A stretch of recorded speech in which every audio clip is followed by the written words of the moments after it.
सो परीक्षित महाराज ने सुखदेव गोस्वामी जी से अलग अलग प्लैनेट्स और स्टार्स के बारे में सुना था।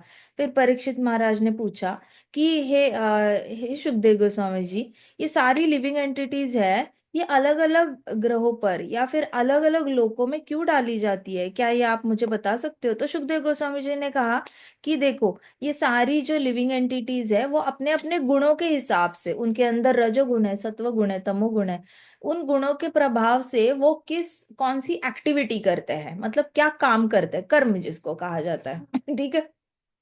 कर्म ये वर्ड बड़ा क्लीशे हो गया है, तो लोगों को ऐसे लगता है कर्म कर्म कर्म, मतलब इतना उसको सीरियसली नहीं लेते, लेकिन कर्म का मतलब क्या होता है? एक्टिविटी। आप कुछ ना कुछ हाथ से, पाँव से, मुंह से कुछ ना कुछ एक्टिविटी करोगे, आंखों से भी एक्टिविटी करोगे, तो आपकी रजोगुण में एक्टिविटी है, सत्वगुण में है, या फिर तमोगुण में एक्टिविटी है, उसके बेसिस पे आपको अलग अलग लोकों में डाल दिया जाता है। तो क्या राजा ने पूछा, अच्छा ऐसे कैसे? तो कहते कि देखो, सत्वगुण में जो एक्टिविटी करते हैं और रजोगुण में करते हैं और तमोगुण में करते हैं, तो हर एक जीवात्मा तीन गुणों में बटा हुआ है। जो भी तीन गुणों के अंडर काम करेगा वो हमेशा इस ब्रह्मांड में किसी ना किसी लोक में जन्म लेगा और घूमता रहेगा, तीनों गुणों के अंडर, इन्फ्लुएंस के अंडर। और वो अंदर से फील कैसे करते हैं, उनकी अंदर की फीलिंग भी डिपेंड करती है कि वो किस गुण में रह रहे हैं। इसलिए आप देखो, रोने वाले लोग हमेशा तमोगुण में रहते हैं, चिड़चिड़ करने वाले लोगों को, मतलब तमोगुणी लोगों के अंदर बहुत रोना धोना होता है, बहुत ज्यादा ये होती है, दुख भरे रहते हैं, दुखी दुखी रहना पसंद करते हैं, क्रोध में रहना पसंद करते हैं, और दूसरे का बुरा करना पसंद करते हैं। अंदर से उनको जलन जलन रोक नहीं पाते, दूसरे का बुरा करना रोक नहीं पाते, ईर्ष्या नहीं रोक पाते अपने आप को। तो अंदर से ये लोग कैसे फील करते हैं ना, ये भी डिपेंड करता है कि वो किस गुणों की एक्टिविटी कर रहे हैं उस पे। तो how they feel is also different according to the modes of nature. तो कहते कि जो भी सत्व गुण में होता है, मोड ऑफ गुडनेस में होता है, तो वो हमेशा अंदर से हैप्पी हैप्पी फील करता है, क्योंकि वो हमेशा किसी ना किसी, वो रिलीजियस और हैप्पी फील करता है। रिलीजियस मतलब अंदर से थोड़ा सा ना भगवान के प्रति उसको थोड़ी सी आस्था महसूस होती है अपने आप ही, और वो थोड़ा सा खुश रहता है अंदर से काफी। लेकिन जो रजोगुण में होता है, मतलब मोड ऑफ पैशन में होता है, वो हमेशा अपने पैशन के पीछे भागता रहता है कि मेरा ये पैशन है, मेरा वो पैशन है, मुझे ये करना है, मुझे मेरे साम्राज्य को बहुत बड़ा करना है, मुझे ये करना वो करना है, ऐसे करके पैशन के पीछे भागता है।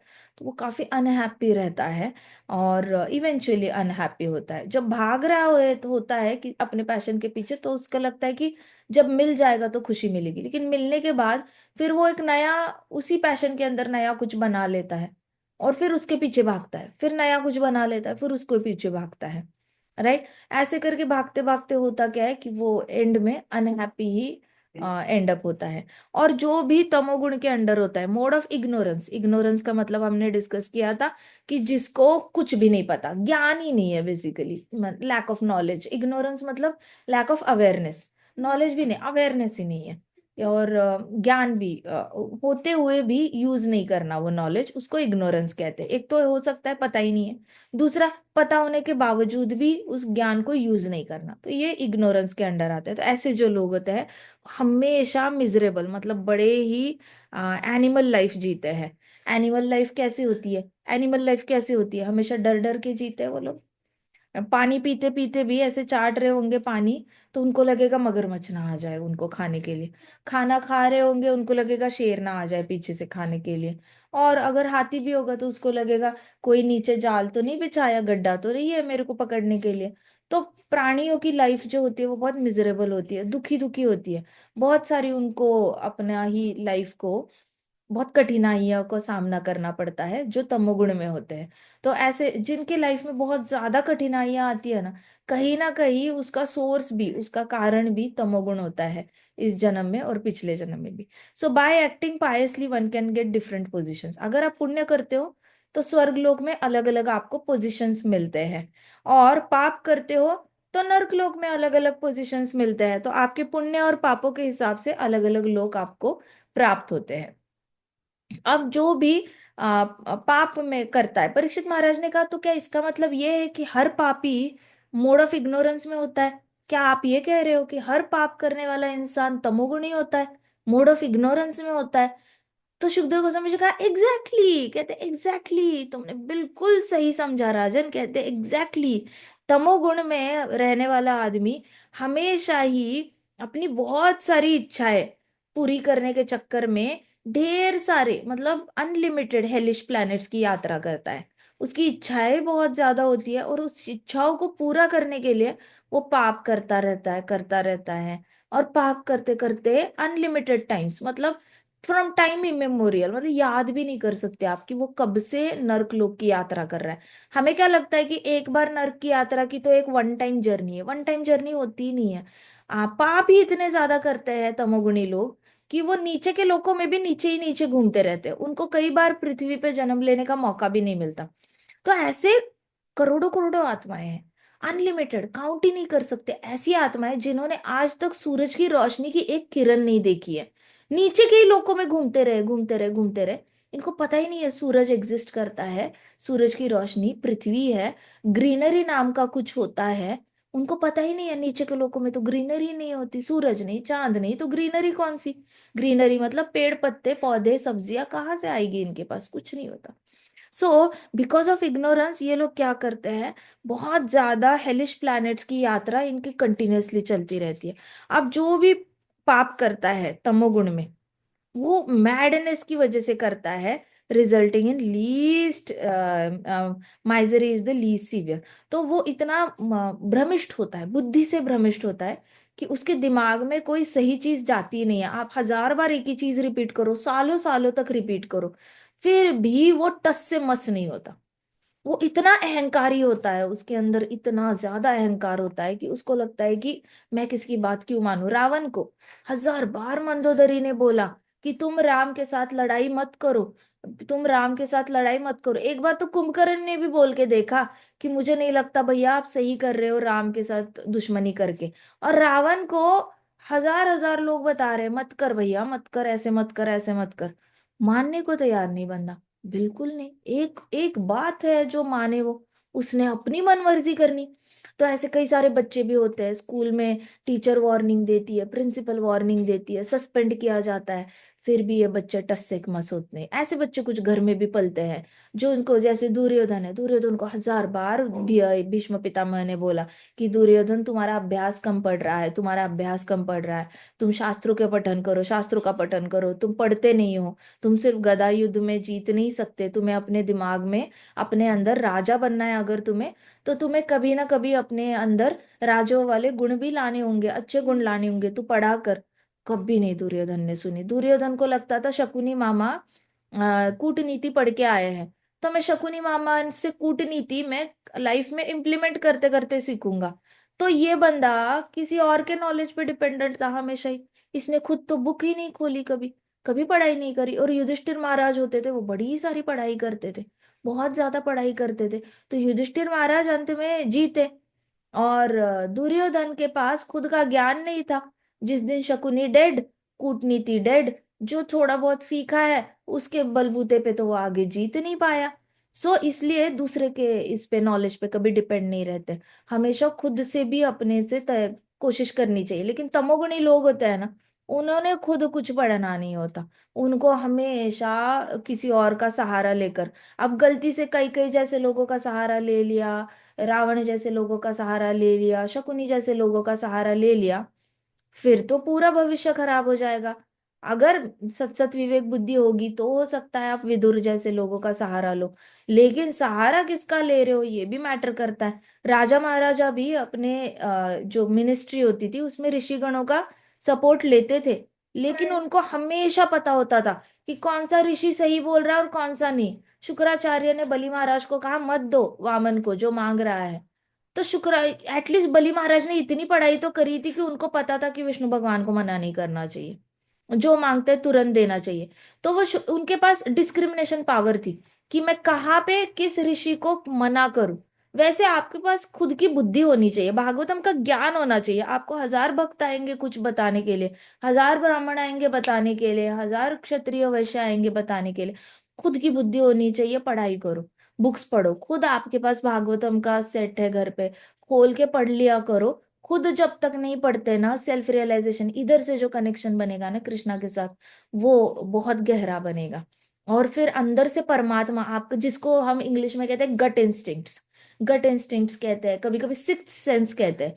तो सिक्स्थ सेंस होता है, गट इंस्टिंक्ट्स होते हैं, ये सिर्फ भागवतम भगवत गीता रामायण पढ़ के ही डेवलप होते हैं। ये ऐसे बैठे बैठे नहीं डेवलप होंगे। आपको खुद अपना समय थोड़ा सा इन्वेस्ट करना होगा। हर रोज थोड़ा सा टाइम निकालो, पढ़ो। छुट्टियां लगेंगी तो कुछ नहीं करना, घर में बैठ के बस रीडिंग करना, कुछ मत करो। बचपन में जितना खेलना है खेलो, जितना खेलना है, हर रोज 1 घंटा फुटबॉल खेलो, बास्केटबॉल खेलो, योगा करो। हाइट बढ़ानी है हाइट बढ़ाओ, एपेटाइट बढ़ाना है एपेटाइट बढ़ाओ, अपना न्यूट्रिशन अच्छे से रखो। तो एक एक घंटा खेलने के लिए दे दो, अच्छे से 3 टाइम खाना खाओ, इतना शरीर के लिए काफी है।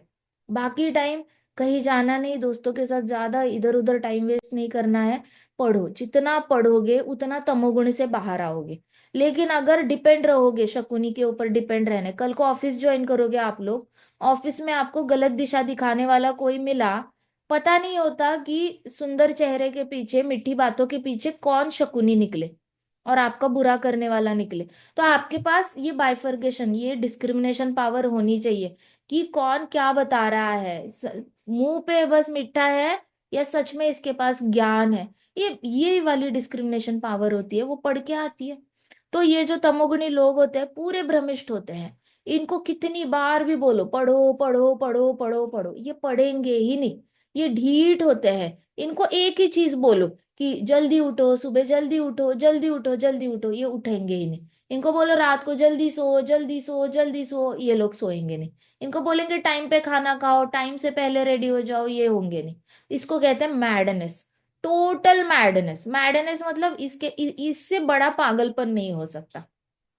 तो दो जो एक्ट इम्पाइसली, तो ऐसे पाप करते हैं तो इनके अंदर गुड और बैड का डिस्क्रिमिनेशन पावर ही नहीं आता। ऐसा नहीं है कि इनको समझ में नहीं आता, कुछ कभी कभी समझ में भी आ रहा होता है। अभी इतने कैंसर के और इसके ये कौन सा कैंसर होता है स्मोक करके, लंग कैंसर होता है, फिर कभी कभी मुंह का भी कैंसर होता है। इनको डॉक्टर इतने कैंप चला रहे हैं देश में। देखा जाए तो कहीं ना कहीं कैंप वर्कशॉप्स हमेशा चलते रहते हैं। स्मोक मत करो, स्मोक मत करो, ये मत खाओ, वो मत खाओ, लत लगाने वाली चीजें मत खाओ, तंबाकू मत खाओ, स्मोक मत करो, कैंसर होता है, ये होता है। 1000 बार सरकार चिल्लाती है, रेडियो पे एडवर्टाइजमेंट देगी, हर जगह एडवर्टाइजमेंट देगी। लेकिन ये लोग इतने मैडनेस, मैडनेस मतलब भ्रमिष्ठ, इसका तो कोई लेवल ही नहीं है तमोगुणी लोगों का, कि उनको मुंह में मतलब ऐसे हाथ में परोस के, ऐसे प्लेट में परोस के ज्ञान दिया जाता है कि देख ये करने से तेरा बुरा होने वाला है, तू मत कर बुरा। वो ऐसे देखेंगे और बोलेंगे ठीक है, और वहां पे जाके स्मोक करेंगे। इसको कहते हैं मैडनेस। तो इतना ज्यादा मतलब हमारी पूरी अगर देखा जाए तो पूरा वर्ल्ड स्ट्रगल कर रहा है, टबैको के साथ स्ट्रगल कर रहा है, स्मोकिंग के साथ स्ट्रगल कर रहा है। लेकिन कोई जीत ही नहीं पा रहा है ये तमोगुणी लोगों से। तमोगुणी खुद ही अपना बुरा करने पे लगा है, अब बताओ कौन उनको मदद करेगा। सो ये होता है मैडनेस। तो ऐसे वाले लोग होते हैं, वो बहुत पापी होते हैं। इनको कितनी भी अच्छी चीजें बताओ, ये लोग नहीं सुनेंगे किसी की बात। सो हु एक्ट इम्पाइसली, वो अच्छे और बुरे के बीच में डिस्टिंग्विश करना उनको आता नहीं। फिर उनको एक स्पेसिफिक हेल में भेजा जाता है, नर्क में भेजा जाता है। जिन्होंने अच्छी बातें सुनी और इम्प्लीमेंट नहीं की, ऐसे लोगों के लिए अलग से नर्क होता है। तो ये लोग फिर अल्टीमेटली अथीस्ट बन जाते हैं, धीरे धीरे इनके अंदर नास्तिकवाद आ जाता है। और ये नास्तिक ही बन जाते हैं क्योंकि ये अपने आप को भगवान समझते हैं। कोई अच्छा बता रहा है, अच्छा नहीं सुनना इन लोगों ने। अच्छा इतनी सारी किताबें हैं, नहीं करना, इतने मंदिर है, नहीं जाना मंदिर में। हाँ, बहुत सारे फोटो मिलते हैं मार्केट में, सस्ते में भी फोटो मिलते हैं भगवान के, घर में फोटो नहीं लगानी। दिए मिलते हैं, मिट्टी के दिए मिलते हैं, 5 रुपए के भी दिए मिलते हैं, वो भी नहीं लगाना, दिया भी नहीं लगाना। सो इन्होंने कुछ नहीं, फ्री में फूल मिलेगा तो वो भी नहीं भगवान को चढ़ाना। सो इन लोगों के अंदर पूरा मतलब नास्तिकवाद आ जाता है, क्योंकि उनको आदत पड़ जाती है ना सुनने की। ना सुनने की आदत पड़ जाती है तो भगवान उनको रेसिप्रोकेट करना बंद कर देते हैं। कभी कभी उनका प्रारब्ध में पुण्य ज्यादा हो सकता है और पाप कम हो सकता है। लेकिन नास्तिकवाद कर करके होता क्या है, पुण्य के रिजल्ट रोके जाते हैं, उस पाइप पे ढक्कन लगाया जाता है, और सिर्फ पाप के रिजल्ट, जैसे गटर का पानी निकलता है वैसे पाप के रिजल्ट दो दो दो दो उनकी जिंदगी में आते हैं, और बड़े दुखी हो जाते हैं। तो इनको लगता है कि मेरी जिंदगी बुरी क्यों है, मेरी जिंदगी में मेरे पिताजी ने ऐसे क्यों किया, चोरी क्यों की, मेरी माता ने मुझे इधर क्यों भेज दिया, उधर क्यों भेज दिया, मेरे साथ अन्याय हुआ है, अब मेरे साथ अन्याय हुआ है तो मैं सोसाइटी पे अन्याय करूंगा। ऐसे करके विक्टिम होकर दूसरों का और बुरा करने लग जाते हैं। इनको जब प्रारब्ध से बुरे कर्मों के रिजल्ट आने लग जाते हैं तो ये लोग फिर दूसरों का नुकसान करने लग जाते हैं। ऐसे criminals are born. So criminal का जन्म कभी ऐसे बचपन से पता नहीं चलेगा कि ये क्रिमिनल है, ठीक है, लेकिन बड़े होने के बाद बचपन से उसने माता पिता की बातें नहीं मानी होगी, गुरु की बातें नहीं। भक्ति सिद्धांत सरस्वती ठाकुर खुद अपनी कहानी में बताते हैं ना कि दो बच्चे थे जिनको गुरु हमेशा पढ़ाता था कुछ ना कुछ, गुरु पढ़ाते थे, और ये दोनों बच्चों ने सुनना ही नहीं, उनकी बातें सुनना ही नहीं। क्या नाम था उनका, भोला और कालू और भालू, ऐसा कुछ, कालू और बालू ऐसा कुछ नाम था। तो ये दो लड़के को इतना पढ़ाते थे टीचर, इतना पढ़ाते थे, लेकिन कालू और उसका भाई करते क्या थे, पीछे जाके बोलते थे, देख टीचर कुछ बोले तो हम ऐसे जवाब देंगे, उन्होंने 2+2=4 बोला तो हम बोलेंगे 2+2=5। ऐसे प्लानिंग करके जाते थे। और उनके गुरु ने उनको सुबह जल्दी उठाना, इन्होंने उठना नहीं। गुरु ने उनको खाना देना, इन्होंने थाली को लात मारना या पानी गिरा देना थाली में, या फिर खाना नीचे गिरा देना। तो इतने ज्यादा तमोगुणी लड़के थे कि इनको कितना भी सिखाओ ये सीखने के लिए रेडी नहीं थे। इन्होंने डिसाइड कर लिया था कि हम गुरु को फ्रस्ट्रेट करेंगे लेकिन हम सीखेंगे नहीं। तो ऐसे लोगों के लिए एक इंटरमीडिएट हेल होता है, जो अल्टीमेटली नास्तिक, शुरुआत से ही नो नो नो बोलने की आदत पड़ गई ना, तो बड़े होके भी भगवान को भी वो लोग नो ही बोलते हैं। अगर शुरुआत से ही प्रोक्रास्टिनेशन, प्रोक्रास्टिनेशन मतलब काम को आगे ढकेलने की आदत पड़ गई बचपन में ही, अगर आपने डिसाइड कर लिया आज का होमवर्क कल करूंगा, कल का होमवर्क संडे को करूंगा, अरे मंडे को सबमिट करना है, संडे को, मंडे को मॉर्निंग में उठ के कर लेंगे, बाद में कर लेंगे, स्कूल में जाके कर लेंगे, ऐसे करके लास्ट मिनट तक जो रखता है, फिर वो बड़ा होकर फिर नास्तिक में कन्वर्ट होता है, क्योंकि उसको लास्ट मिनट तक भक्ति पोस्टपोन करने की हैबिट लग जाती है कि बाद में मरते मरते वक्त भक्ति कर लेंगे, मरते वक्त भक्ति कर लेंगे, मरना आता होगा तो पता चल ही जाएगा, दर्द होगा, इधर उधर दर्द होगा तो हरे कृष्णा बोल लेंगे, तब तक ऐश कर लेते हैं। अब तब तक पाप का कोटा इतना बढ़ा देते हैं कि हरे कृष्णा बोल के बस पुण्य ही कटते हैं, इससे कोई शुद्ध हरि नाम आता नहीं। इसलिए लोग जो मिसअंडरस्टैंड करते हैं ना कि हम हरि नाम बुढ़ापे में लेंगे, भाई आप बुढ़ापे में हरि नाम लेकर प्रारब्ध के पुण्य ही, ये पुण्य और पापों के प्रारब्ध ही काटोगे, शुद्ध हरि नाम तो आना ही नहीं है जो आपको वैकुंठ लेकर जाएगा। ये कैसी मिसअंडरस्टैंडिंग करके रखी है कि बाद में हरि नाम लिया तो भी चलेगा, आपको तो शुरुआत से ही यू शुड नो कि हरि नाम लेना है। सो यहाँ पे कहा गया है कि इनके लिए बहुत ही खतरनाक सा वर्स्ट हेलिश प्लैनेट होता है, जो मैड होकर हमेशा सही और गलत का डिफरेंशिएशन करना भूल जाते हैं और फिर अल्टीमेटली नास्तिक बन जाते हैं। सो नास्तिक होने का ऐसा नहीं है कि सिर्फ जो भगवान पे भरोसा नहीं रखता वो नास्तिक होता है। नास्तिक हर वो बच्चा होता है जो अच्छी बातें नहीं मानता, अपने आसपास के लोगों की, दुर्योधन जैसा। बताने वाले अच्छे लोग भी थे, माना कि उसकी माँ बाप इतना अच्छा बताते नहीं थे, बट कृष्णा ने भीष्म पितामह को भेजा था, विदुर को भेजा था, तो वो उसकी सुन लेता। भाई तेरे को कोई लाइसेंस नहीं मिलता, तेरे माँ बाप तेरे को अच्छा नहीं बोल रहे तो तू बुरा कर ले, तेरे लाइसेंस नहीं मिलता, तेरा मामा तेरे को गलत सिखा रहा है तो तू गलत काम कर ले, ये कोई लाइसेंस नहीं है, ये तो तेरी खुद की तमोगुणी बुद्धि है जो तू कर रहा है। सो कुछ लोग चुन चुन के ऐसे दोस्त पकड़ेंगे जो गलती सिखाएंगे।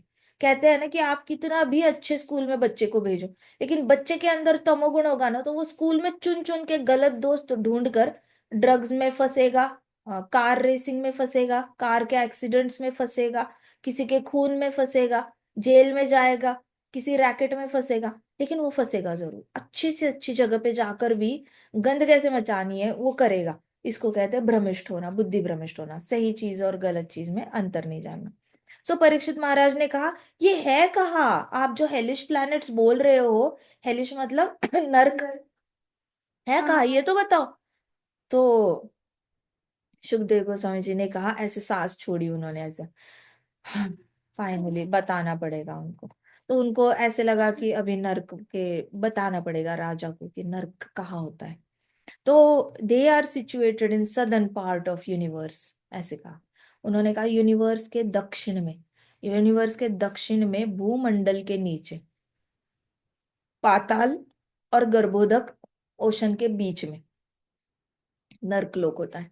तो सोचो, पाताल तक भी बोला गया है कि वो बिल स्वर्ग है, पाताल तक बिल स्वर्ग कहा गया है। और पाताल के नीचे गर्भोदक ओशन, जहां पे जिसके ऊपर गार्भोदाक्षय विष्णु लेटते हैं, वो गैप में सारे नर्क है, सारे नर्क।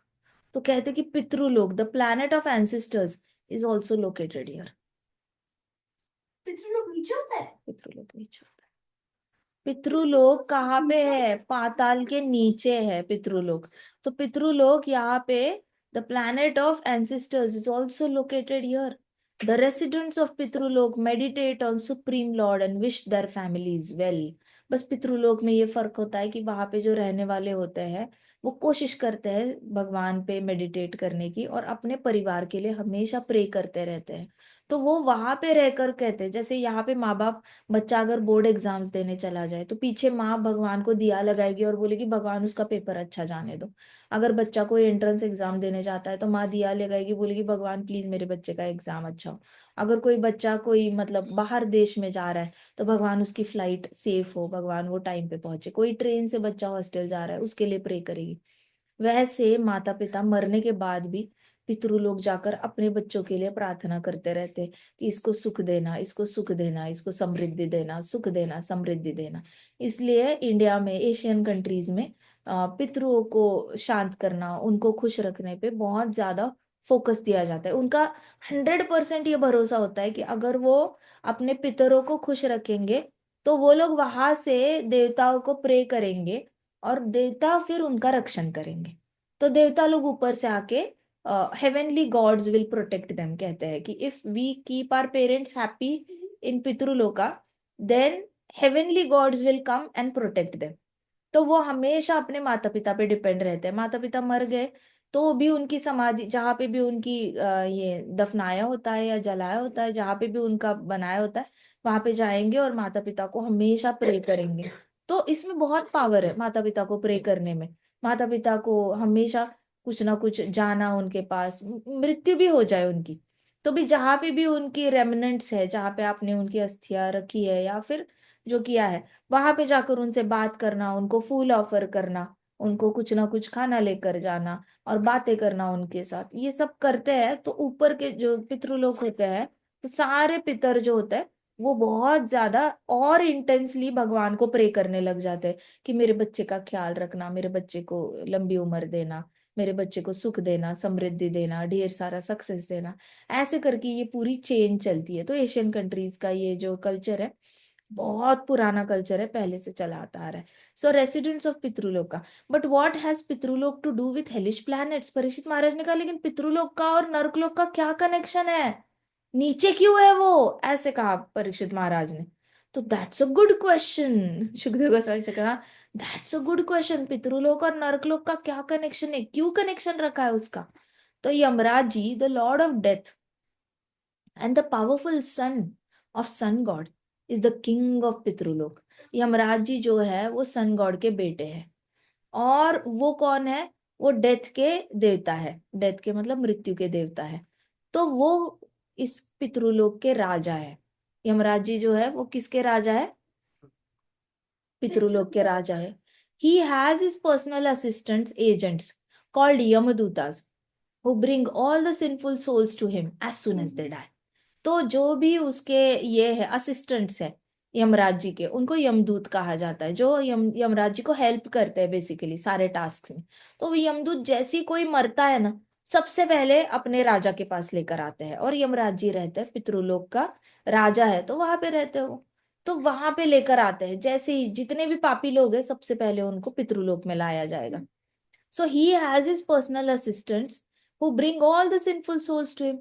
So Yamraj ji then judges them according to their specific sinful activities। फिर यमराज जी जज करते हैं कितने पाप किए हैं, कितने पुण्य किए हैं। प्रॉपर डायलॉग होता है यमराज जी का वहां पे हर मरे हुए इंसान के साथ। एंड देन अकॉर्डिंग टू उनके sinful activities he sends them to one of the many hellish planet suitable for the punishment. तो उसके बाद डिसाइड होता है कि ये आत्मा किस नर्कलोक में जाएगी। तो बेसिकली जितने भी पापी आत्माएं हैं उनको पितृलोक में थोड़ी देर के लिए लेकर जाता है। इसलिए देखो, हम गया में जो फंक्शंस होते हैं, डेथ रिचुअल होता है एक्चुअली। डेथ रिचुअल मतलब मृत्यु के बाद के संस्कार। तो वो जितने भी गया में होते हैं, ऋषिकेश में होते हैं, हरिद्वार में होते हैं, कई बार ऐसे अलग अलग जगह पर होते हैं। तो वहां पे जो पिंडदान होता है, वो पिंडदान पितृलोक में गए हुए इनके लिए होता है। और पिंडदान के बाद और एक पूजा होती है। तो वो पूजा किस लिए होती है कि आप जहाँ हो वहां से आपको सुरक्षित ऊपर के लोकों में भेजा जाए, आप नरक लोक में ना जाओ। तो नीचे से जो हम 10th डे तक पूजा चलती रहती है, 10th डे पे भी पूजा करते हैं, 13th डे पे भी पूजा करते हैं हम लोग। तो जितनी बार हम श्राद्ध, जितने ब्राह्मणों को खाना खिलाएंगे, जितने गायों को खाना खिलाएंगे, अगर गलती से भी माता पिता या दादी दादा नाना नानी कोई अटके होंगे पितृलोक में, और उनका डिसीजन चल रहा होगा कि इनको किस नरकलोक में भेजा जाए क्योंकि इन्होंने ये पाप किया है, तो उस फेज में उतने दिनों की जर्नी में टोटल 45 डेज लगते हैं डिसीजन लेने में। यमराज जी 45 डेज तक डिसीजन लेते रहते हैं कि किस नरकलोक में भेजना चाहिए। तो पहले 45 दिन तक आत्मा पितृलोक में होती है। पिंडदान करते हैं तो 45 दिनों के लिए पिंडदान होता है। तो वो आत्मा बचा बचा के खाती रहती है, वहां पर उनको अन्न मिलता रहता है। लेकिन एट द सेम टाइम वो आत्मा बड़ी डरी हुई रहती है कि अब उनका जजमेंट क्या आने वाला है। तो 1.5 महीने बाद क्या जजमेंट आने वाला है, 1.5 महीने बाद उनको किस नरकलोक में भेजा जाएगा। तो वो आत्मा बड़ी टेंशन में रहती है। अब उस 1.5 महीने में उनके डिसेंडेंट्स मतलब उनके बेटे, स्पेसिफिकली बेटे, बेटियां नहीं, बेटे या फिर अपने भाई के बेटे, ये अपने गोत्र वाले बेटे बेसिकली। तो अपने वो बेटे किस तरीके से फंक्शन करते हैं, उस 1.5 महीने में कितनी गायों को खाना खिलाते हैं, कितने ब्राह्मणों को खाना खिलाते हैं, उसके बेसिस फिर यमराज जी ऊपर जो उनका रजिस्टर होता है वो एडिट होता रहता है कि अच्छा ये पाप कट गया, गाय को भोजन तुम्हारी ओर से चला गया, तुम्हारी नाम का ब्राह्मण भोजन चला गया, तुम्हारे नाम के इतने गायों का भोजन चला गया, 1 लाख गायों का भोजन चला गया, 1 लाख ब्राह्मणों का गाय, तो तुम्हारे 2 लाख पाप कट गए। ऐसे करके मल्टीप्लाई, एक्चुअली एक गाय को खाना खिला के आपके 30 लाख पाप कटते हैं, और एक ब्राह्मण भोजन करके आपके 50 लाख पाप कटते हैं। तो आपने बहुत सारा पिछले जन्म से ये एक्यूमुलेट किया होता है। सो वो सारा अकाउंट कट करना, कितना कर रहा है आपका पुत्र, कितना कर रहा है, इसलिए बेटे को संस्कार देना ज्यादा इंपॉर्टेंट होता है। बेटा अधर्मी तो माँ बाप की तो वैसे भी बैंड बज जाती है, इधर नहीं बजेगी तो आगे जाके बजेगी। तो जितने भी माँ बाप है ना जो रिटायरमेंट यूरोप घूमने में, इधर उधर घूमने में और इंद्रिय तृप्ति में बिताते हैं, बेटों को कहते हैं, बेटियों को कहते हैं यूरोप जाके सेटल हो जाओ, हम भी वहां पे आ जाएंगे, हम सब मिलकर इंद्रिय तृप्ति करेंगे, डॉलर में कमाएंगे, यूरोज में कमाएंगे। है कुछ अकल आपको, मृत्यु के बाद क्या क्या फेस करना पड़ेगा। संस्कार देना बड़ा जरूरी है कि क्या क्या करना है क्या नहीं, ट्रेनिंग देना जरूरी है, जब तक जिंदा हो तब भी करो, और मरने के बाद आपके बच्चों ने बिना बताए कर लेना चाहिए ये सारा काम, बार बार उनको बताने की जरूरत नहीं पड़नी चाहिए। नहीं तो बच्चे भी बदला निकालेंगे, गए हो ना पितृलोक अभी जाओ, अब हम नहीं कुछ खिलाते बस बैठो, ऐसे करके बदला निकालते हैं बेटे फिर। तो बेटा अगर कपूत निकला तो माता पिता का कोई ये नहीं। सो उस 45 दिन में हरि नाम सबसे अच्छा, तो इस्कॉन में तो हमें वैष्णव आचार्य ने बता के गए हैं कि आप बस हरि कीर्तन करो। हरि कीर्तन करने से तो उसके पाप क्या सब कुछ ही कट जाता है, ना स्वर्ग लोक होता है, कुछ नहीं होता, सीधे वैकुंठ का टिकट कट जाता है। इसलिए जैसे ही घर में मृत्यु होना, नाम संकीर्तन यज्ञ करना शुरू करो। 10th डे है नाम संकीर्तन यज्ञ, 13th डे नाम संकीर्तन यज्ञ, 1 साल का ये है नाम संकीर्तन यज्ञ, चले जाने के बाद पहले 1 हफ्ते में नाम संकीर्तन यज्ञ। कुछ नहीं, कोई नहीं कर रहा, रेडी नहीं है कोई करने के लिए, आप पे जाप कर लो, जोर जोर से जाप कर लो, लेकिन कर लो, जिसके माता पिता है उसने कर लेना चाहिए।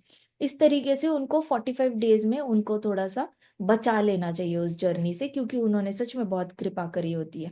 भले आपको बहुत डांटा होगा, बहुत बुरा भला कहा होगा, आपको एकदम ही मतलब श्राप दिए होंगे, लेकिन एज अ बच्चा आपका ये कर्तव्य होता है। ये वाला कर्तव्य अगर आप मिस हो गए तो आपके आने वाले जो बच्चे होते हैं ना, वो तड़पे हुए पितृलोक की आत्माएं होती है, फिर भुगतो। फिर ऐसे गंदे बच्चे पैदा होंगे अपने घर में जो तड़पे हुए पितृलोक में तड़पे थे ना, फिर वो वापस जन्म लेकर आपके बच्चे बनकर आएंगे और बोलेंगे हम नहीं खिला रहे, बस बैठो, तड़पो तड़पो, ऐसे करके बड़े गंदे, मतलब ना आपने ऊपर खिलाए अब ये भी नहीं खिलाएंगे। तो दोनों रिवेंज रिवेंज हो जाएगा। इसलिए रिस्क नहीं लेना है कभी। उनको ऊपर से मतलब भेजना, वैकुंठ भेजना, वैकुंठ भेजो, नहीं तो जहां भी भेजना है भेज दो, लेकिन वापस नहीं आओ आगे, वापस हमारे गोत्र में वापस जन्म मत लो। We don't want that kind of तड़पा हुआ आत्मा इन आवर फैमिली। सो इसलिए यमराज जी जो है, इसलिए पितृलोक नीचे है। यमराज जी नीचे रहते हैं ना, तो पितृलोक नीचे भी है। तो पितृलोक को नीचे, सारे पापियों को नीचे लाया जाता है, और नीचे लाने के बाद फिर उनको ये किया जाता है, डिसाइड होता है, डिसीजन लिया जाता है according to the specific sinful activity. You see my dear king, the conditioned souls who come to the material world are allowed to enjoy their senses, but under certain regulations. तो सुखदेव गोस्वामी जी कह रहे थे, देखो जो बद्ध जीव है, जो भौतिक जगत में आते हैं, उनको एंजॉयमेंट अलाउड है, लेकिन थोड़े रेगुलेशंस होने चाहिए, थोड़े रूल्स होने चाहिए। आप अनलिमिटेड इंद्रिय तृप्ति नहीं कर सकते। आपके अंदर, आप हफ्ते में आधा घंटा वीडियो देख लो, हफ्ते में आधा घंटा मटीरियलिस्टिक वीडियो देखना है, बहुत मन कर रहा है, मैक्स आधा घंटा देख लो। आपको मटीरियलिस्टिक गाने सुनने हैं, हफ्ते में संडे टू संडे आधा घंटा सुन लो।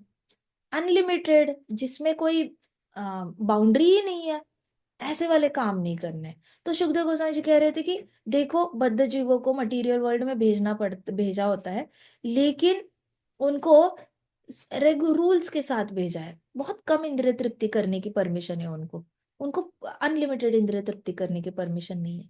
If they violate this regulations which are also called as laws of godhead, they have to be judged. उनको जज करना पड़ेगा फिर, कि अगर उन्होंने रूल तोड़े तो उनका जजमेंट होगा ही होगा, और यमराज जी उनको पनिश करेंगे until they come to their senses. मतलब जब तक ये भ्रमिष्ट बुद्धि सत सत विवेक बुद्धि में कन्वर्ट नहीं होती, तब तक उसको पनिश करना ही पड़ेगा। तो यमराज जी, देखो इधर आया है, इधर कोई बता रहा है आपको ये सही है ये गलत है, ऐसे कर लो वैसे कर लो, तो सुन लो चुपचाप। नहीं तो यमराज जी ने तो माँ बाप की कसर भी पूरी कर देनी है। माँ बाप एक थप्पड़ मारेंगे, यमराज जी गरम गरम सलाखें डाल देते हैं पेट में। यमदूत होते हैं गरम गरम सलाखों वाली, गरम गरम ऐसे red red red hot ion वाली सारी जो चेन्स होती है, वो पाव को हाथ को बांध देते हैं। सो यमदूतों का जो टॉर्चर है, वो माँ बाप के टॉर्चर के सामने कुछ भी नहीं है। अगर माँ बाप थप्पड़ मारते हैं ना, खुशी खुशी ले लो, सुन लो, but don't get into that panga with Yamadutas. So what happens is that, you see, my dear king, the conditioned souls come to this material world, but if they violate rules, they will be judged and they will be punished. इतना punish किया जाएगा जब तक तो उनकी भ्रमिष्ट बुद्धि इसमें convert नहीं हो जाती, किसमें, सत सत विवेक बुद्धि में कन्वर्ट नहीं हो जाती। इसका मतलब उनके अंदर ओबीडियंस नहीं आता। ओबीडियंस आना बहुत जरूरी है।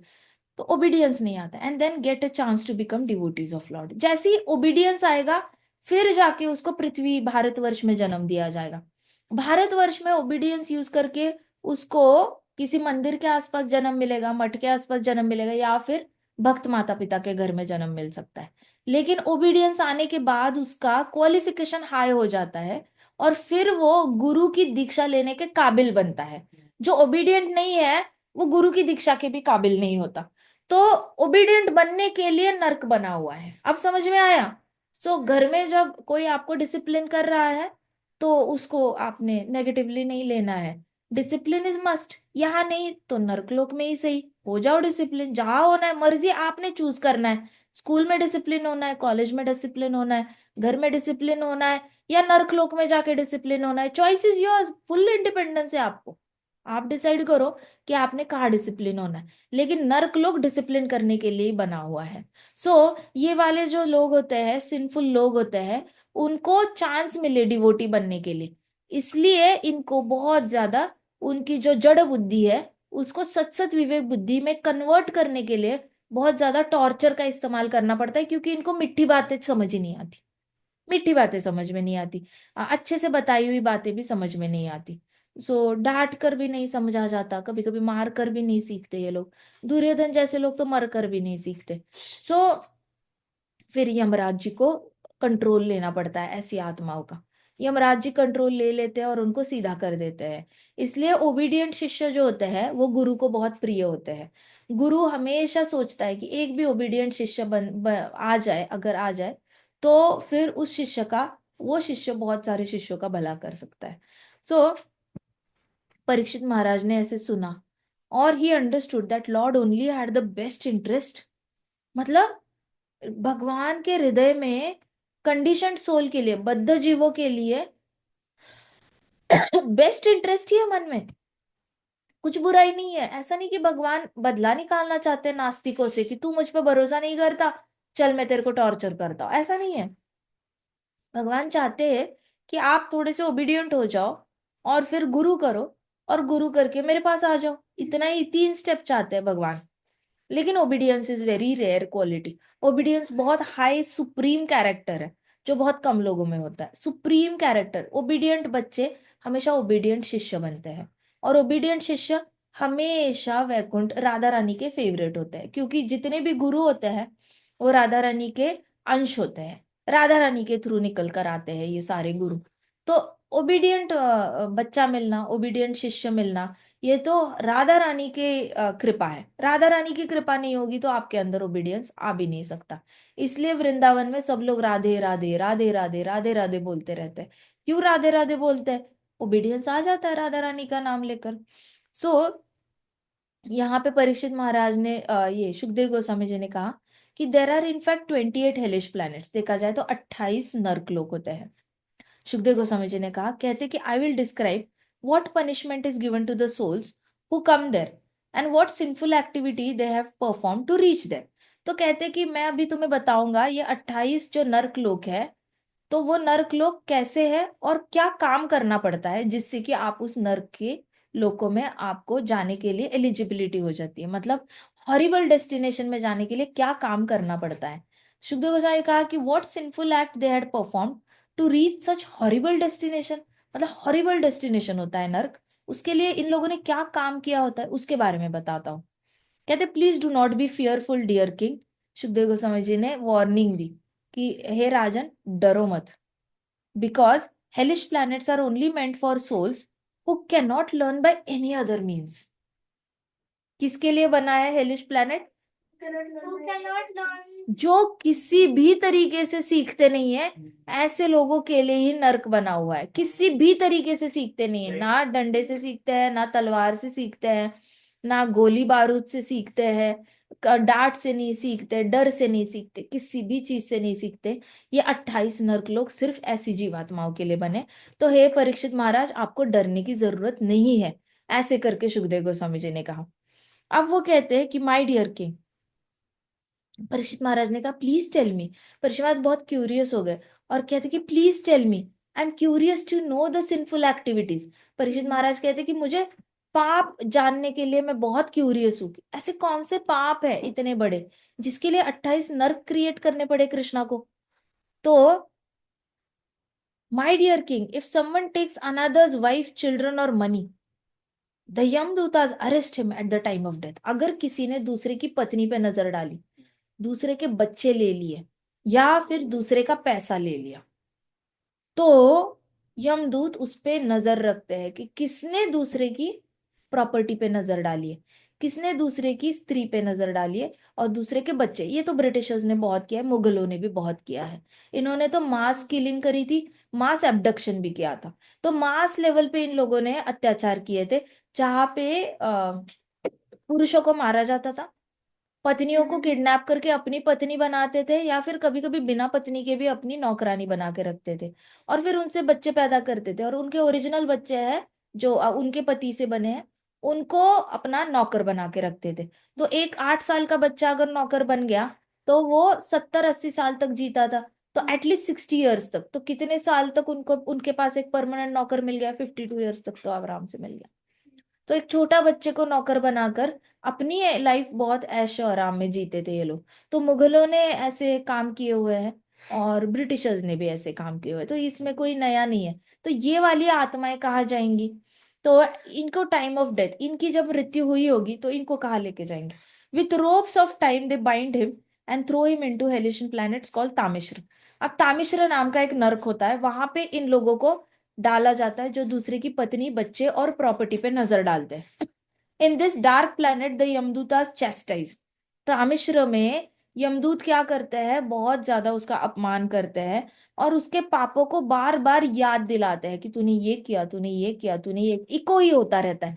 कंटिन्यूअस इको, जैसे आपको रिकॉर्ड चलती है ना जोर जोर से, सपोज आपने किसी का चॉकलेट चोरी किया और घर में मम्मा ने ब्लूटूथ स्पीकर पे लगा लिया कि तुमने चॉकलेट चोरी किया है, तुमने चॉकलेट चोरी किया है, तुमने चॉकलेट चोरी किया है, तो आपके कानों में वो आवाज दिन रात गूंजेगी। तो तामिश्र नर्क ऐसा है जहां पे साउंड वाइब्रेशंस यूज किए जाते हैं टॉर्चर करने के लिए, कंटिन्यूअस साउंड वाइब्रेशंस। तुमने इसकी पत्नी को टॉर्चर किया, तुमने इतनी स्त्रियों को टॉर्चर किया, तुमने ऐसे किया तो उनके साथ वैसे किया, वो तो आत्मा ऐसे तड़पी, वो आत्मा वैसे तड़पी, ऐसे करके यूज किया जाता है। एंड दे स्टार्व हिम, भूखा रखते हैं, इतना ज्यादा भूखा रखते हैं, और कानों पे हमेशा नेगेटिव चीजें सुनाई देती है उसको, हमेशा नेगेटिव चीजें, और डराया जाता है, धमकाया जाता है, ऐसे करोगे वैसे करोगे, ऐसे करके उसकी अंदर की आवाज ही बहुत ज्यादा खराब खराब खराब की जाती है। इतनी ज्यादा खराब की जाती है कि वो अपने आप से घिन करने लग जाता है। और वो कहता है मुझे मत सुनाओ, मैंने जो किया है मत सुनाओ, मुझे सुन के भी उल्टी आ रही है, इतना गंदा लग रहा है। क्योंकि जो पाप करता है, सपोज किसी ने तलवार मारी, एक बार मार के चला गया, वो तो भूल गया, उसको तो मेमोरी रहती नहीं है ना कि मैंने 20 साल पहले किसको तलवार मारी थी, वैसे मैंने 30 साल पहले किसको लूटा था, क्या याद है? उसका बच्चा कितना भूखा मरा, कितने भूख से तड़प तड़प के बड़ा हुआ, क्या याद है उसको 30 साल पहले? कुछ याद नहीं। किस स्त्री को उसने अपमान किया, किस स्त्री को कुएं में ढकेल ढकेल के मारा, कुछ याद नहीं होता उसको पिछला। तो उसको बार बार याद दिला के अपने आप से घिन क्रिएट करी जाती है, इतनी ज्यादा घिन क्रिएट करती है की जाती है कि वो इंसान अपने आप के साथ जीना मुश्किल हो जाता है। तो ये मेथोडोलॉजी जो होती थी पुराने जमाने में, राजा महाराजाओं पे दुश्मन यूज करते थे। दुश्मन क्या करते थे, अपनी तरफ से का एक इंसान मिनिस्टर बनाकर उनके देश में भेजा करते थे। और उस राजा के अंडर जो होगा, अगर उस राजा ने कभी गलती से अपनी पत्नी का खून किया होगा, अगर किसी बेटे का खून किया होगा गद्दी बचाने के लिए, तो उसको बार बार याद दिलाया जाएगा कि आपके साथ आपके राज्य में सूखा पड़ा है, कहीं इसलिए तो नहीं कि आपने महारानी की हत्या की, कहीं इसलिए नहीं कि आपने राजकुमार की हत्या की, ऐसे करके फिर वो गिल्ट फील करेगा, तो वो थोड़े यज्ञ कर लेगा, थोड़ा देवताओं के लिए करेगा। फिर कुछ बुरा होगा उसको, अगर तबीयत चक्कर आ गई, कहीं ऐसा तो नहीं कि ऊपर से महारानी आपको ये कर रही है, अब बुरा भला बोल रही है, कहीं ऐसा तो नहीं राजकुमार की आत्मा आपको तड़प आ रही है, ऐसे करके उसको बार बार अपने पाप। फिर वो राजा को रात को सपने आने लगेंगे कि वो महारानी आ रही है, उसका खून पी रही है, राजपुत्र आ रहा है, बाबा बाबा कह के उसको मार रहा है, ऐसे करके उसको डेड बॉडीज दिखने लग जाती थी। और मेंटली बीमार किया जाता था राजा को। और जैसे ही राजा मेंटली बीमार हो जाता था, तब दुश्मन की सेना आकर उस पर अटैक करके राज्य छीन लेती थी। तो ये बहुत पुरानी स्ट्रेटजी है जो पृथ्वी पे भी यूज करी जा रही है। तो ये वाला तामिश्र नर्क है। तो तामिश्र नर्क की थोड़ी सी झलक यहाँ पे भी दिखाई देती है। तो तामिश्रा नरक में जोर जोर से इको होते रहते हैं आपके, और आपकी आवाज ऐसे इको होती है, तो बहुत खराब आवाज है वो। तो गिल्ट में रहने वाला इंसान जिंदा नहीं रह सकता। इसलिए मैं कहती हूँ कि कभी भी आत्मग्लानि से बाहर आने की कोशिश करना।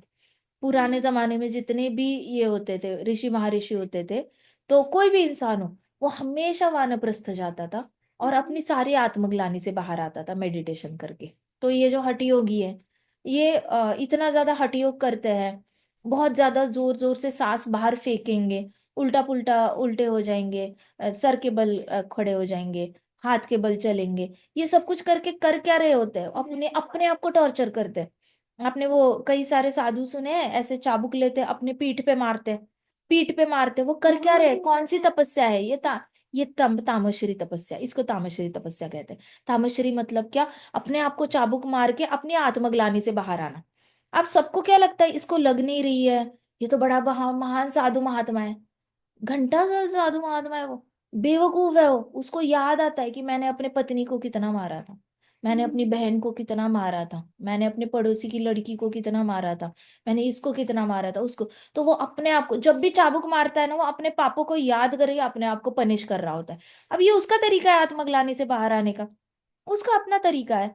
लेकिन हाँ, एक अच्छी बात है, वो एफर्ट तो दे रहा है, एफर्ट डाल रहा है अपने आत्मग्लानि से बाहर आने के लिए, इसलिए उसको थोड़ा सा फेम मिल जाता है। एटलीस्ट वो एफर्ट डाल रहा है, जाती है, थोड़ा सा एफर्ट डाल रहा है, वो कोशिश करता है। ये लोग आगे जाकर फिर जटाधारी बन जाते हैं। If he is torturing himself, he will definitely come out of it ना। Why he will keep torturing continuously? But he will torture himself until he comes out of it. तो कई सारी जो अघोरी तपस्या होती है कि ढेर सारा ऐसे मतलब रोली पोली होके रोली पोली पत्थरों पे रोली पोली होके जाना, कोयलों पे चलना, कांटों पे चलना, नुकीले कीलों पे चलना, ये करने के पीछे सोच ही ये होती है कि मैंने जितने भी पाप किए हैं उसके लिए आई डिजर्व दिस, और मुझे इससे भी बुरा डिजर्व करता हूं मैं, इसलिए मैं अपने शरीर को तंग कर रहा हूं।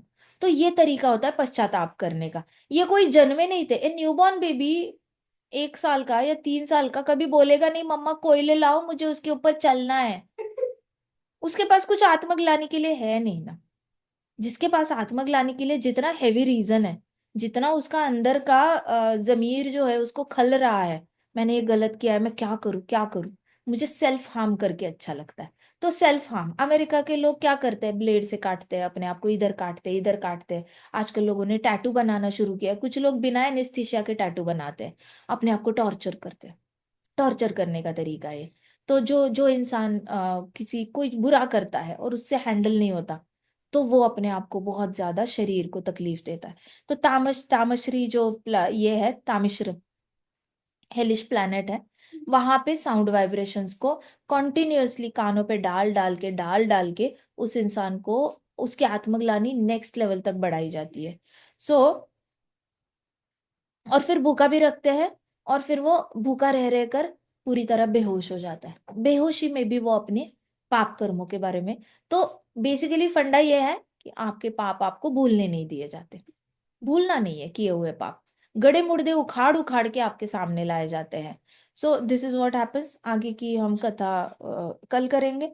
ग्रंथराज श्रीमद् भागवतम की जय, श्रील प्रभुपाद की जय, श्री श्री राधा श्याम सुंदर की जय, श्री श्री कृष्ण बलराम की जय, वृंदावन धाम की जय, समस्त भक्त वृंद की जय।